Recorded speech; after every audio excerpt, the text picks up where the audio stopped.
To all crazy citizens of the world, I'm Roman. Welcome to my channel. For today's video, we're in Mount Fuji.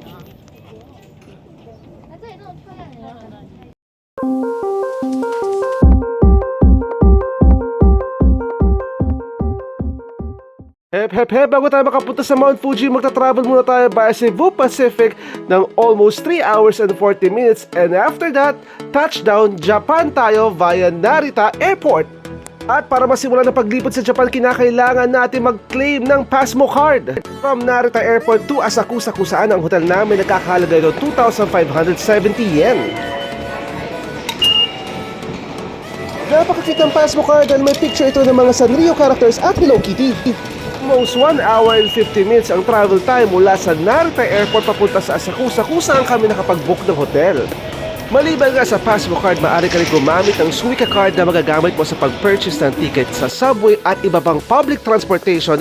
Kasama na rin dito ang pagbili ng food sa iyong paboritong convenience store. At para always connected ka at hassle-free ang travel, mag-avail in advance ng pocket wifi via Klook. Kakalaga ng 12 euros o 720 pesos via Ninja Wi-Fi na unlimited data for 5 days. Ang pocket wifi at ang charger nito ay kailangang kolektahin sa Terminal 2 ng Narita Airport. At dahil every second counts pag nasa Japan ka, after checking in sa hotel, simula na ng gala dito sa Japan.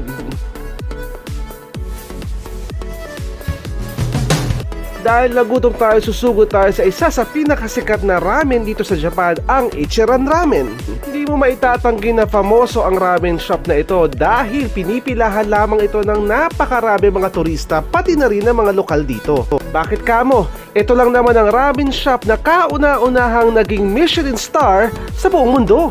Classic tonkatsu ramen ang ating o-orderin at nagkakahalaga nito ng 980 yen o almost 366 pesos. Ang kagandahan sa Ichiran Ramen, pwede mong i-adjust ang flavors ito according to your preference. Kinakailangan mo lang mag-fill up ng ganitong form. At sa unique feature ng ramen shop na ito ay maaari kang mag-dine kasama ng maraming tao o in private. Arigatou gozaimasu. O atsuka shimasu. Omashi nara kochira de onegai shimasu. Hindi na nga ako makapaghintay, higupin ang sabaw nito at matikman ang pamosong ramen na ito. Ang signature pork-based broth na ito ay talaga namang napakasarap. Talaga namang 2 thumbs up ito para sa akin. At para sa mga taong gustong humigop ng sabaw in private, may designated area para dito. After natin kumain, next stop natin ay Shibuya Station para ma-experience ang Shibuya Crossing. Pero i-claim muna natin ang ating unlimited Tokyo Subway ticket for 48 hours. Akahalaga ito ng 7 euros and 65 cents or 468 pesos sa Klook. Akalain mo pwede mo gamitin ito sa lahat ng subway station except sa J Airlines. Nasa Shibuya na tayo! Kitang-kita napakaraming tao at di na nga mahulugan ng karayom ang Shibuya. Ito lang naman ang busiest pedestrian crossing sa buong mundo. Umuulan pa niyan pero di natin palalampasin ng experience ang Shibuya Crossing. As many as 3,000 people ang nagko-cross ito at a time. Imagine! Ganito na naman ang usual na eksena sa Shibuya na animo yung mga langgam na nagsusulputan sa dami ng taong tumatawid dito. At kung napanood mo ang Alice in Borderland na isang Netflix series, familiar ang location na ito dahil ito lang naman ang setting ng naturang serye. Kaya naman napaka-surreal na experience. At ito na nga, tatawid na tayo sa Shibuya Crossing. Makikita nyo na ako in 3, 2, 1! At kung gusto mo ng mas unique na experience habang tumatawid sa Shibuya Crossing, why not try the go-kart experience for 126 euros or 7,700 pesos sa Klook? Parito sa Shibuya ang isa pa sa pinipilahan na Hachiko statue. Isa itong pakilala kay Hachiko na isang Japanese Akita na pinatunayan ang kanyang pagiging loyal sa kanyang amo na si Hirisaburo Ueno. Mantakin mo pagkatapos sa pagkamatay ni Ueno, naghintay siya dito over 9 years. Sugod naman tayo sa Shibuya Sky na isa sa pinakamataas na observation deck dito sa Japan. Aakyat tayo sa 47th floor kung saan merong open air deck na makakapagbigay sa'yo ng 360-degree panoramic view ng Tokyo. Pakaraming turista dumadayo dito kaya mag-book in advance sa Klook. 14 euros o 856 pesos ang halaga nito. At dahil masama ang panahon ng kami ay punta dito, hindi kami nagkaroon ng tsansa makapaglibot sa iba pang areas ng Shibuya Sky. Medyo nakakapanghinayang.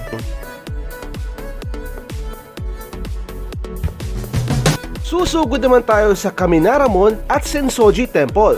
Kaminaramon ay ang main entrance papunta sa Sensoji Temple. Isa nga itong Instagrammable spot na hindi mo dapat ma-miss. Thundergate ang ibig sabihin ng Kaminaramon. Ang Sensoji Temple ay isa sa pinaka-importanting Buddhist temple sa Tokyo. Kaganda nito, admission is free. Katakot naman to. Madami pa rin na pumupunta dito kahit nga inabot na kami ng ulan. Napaka-popular ng Sensoji Temple, hindi lamang sa mga turista, ngunit pati na rin sa mga lokal. Dahil dito, mafe-feel mo na parang nasa Edo period ka. Pwede mo rin malaman kung magkakaroon ka ng good or bad fortune in the future. Kaya naman hindi ko na pinalampas ito.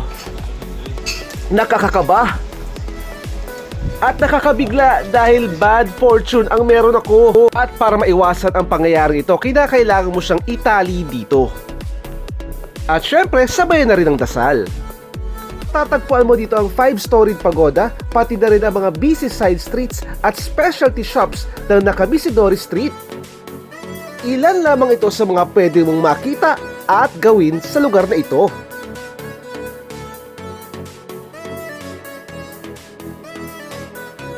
Sa patuloy namin paglalakad mula sa Sensoji Temple, matatanaw mo rito ang Tokyo Sky Tree na talaga namang agaw pansin dahil sa ganda ng ilaw nito. Hindi pa nga tapos ang gabi dahil dediretso naman tayo sa Don Quijote Asakusa ng walking distance mula rito. Excited na nga ako at napapakanta na nga ako ng Don Quixote.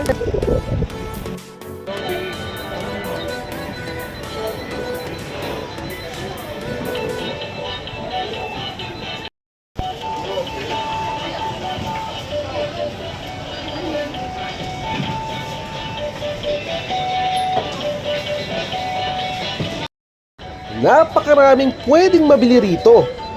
Mula sa souvenirs, chocolates, pati na rin mga beauty products na talaga namang dito mo lang makikita sa Japan. Siguraduhin na kapag-research ka ng mga items na gusto mong mabili dito dahil karamihan sa mga products dito ay walang English translation. Isa sa mga hindi ko nakalimutang bilhin ay ang macadamia at almonds na meron ding matcha flavor. Pati na rin Meiji na merong dark at milk chocolate. Kasiguradong mura ang presyo, i-multiply mo ito ng 0.37 para ma-convert sa peso.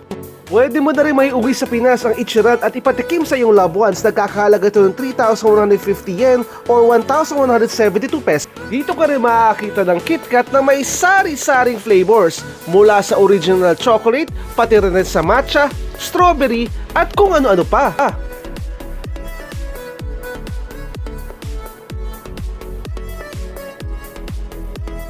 Sa mahilig sa mga pretzels at pocky, meron din dito niyan, syempre. Pero isa sa paborito ko ay ang Alfort Chocolate. Isa sa sinigurado ko maiuwi ay ang Rohi Chuboko, na talaga namang effective sa pagtanggal ng sakit ng katawan. Collagen kayo dyan. Kung gusto nyo magpabata, may iba't ibang variants ang collagen dito. Meron din ditong eye drops at ang sikat na sikat nilang gamot para sa headache. Hindi rin pwedeng wala akong maiuwing ref magnet bilang souvenir.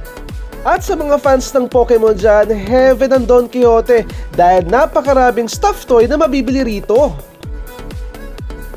May mga miniature Ultraman din dito. Napakalaki ng Don Quijote Asakusa, akalain mo meron siyang 7 floors at di lang yan, open siya 24 hours. At kung di na kayang isiksik sa itinerary mo ang pagpunta sa Ginza para mag-shopping ng mga luxury brands, pwede na rin dito sa Asakusa Don Quijote. Mula sa mga original wristwatches hanggang sa mga bags na katulad nito. Sari-saring branded bags at wallets ang makikita mo dito. From Coach, Tory Burch, Guess, MK, name it, meron sila dito. Pati na rin Louis Vuitton. Pero huwag mag-expect na sobrang bagsak presyo ang mga bags at wallets dito dahil brand new ito.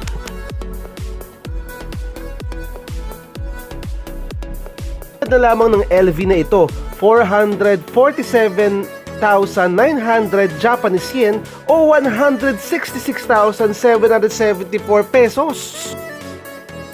Hindi ko ina-expect na mapaparami ang bili ko dito, buti na lang meron akong extra baggage allowance, kaya make sure meron din kayo. Dahil sayang kung hindi nyo siya maiuwi lahat. Para makasulit at makasave ng mas maraming yen, make sure dala mo ang passport mo at pumila sa tax-free section para more discounts ang iyong mai-avail. Don't forget to like, subscribe, and hit the bell button. See you sa part 2 ng ating Japan adventure!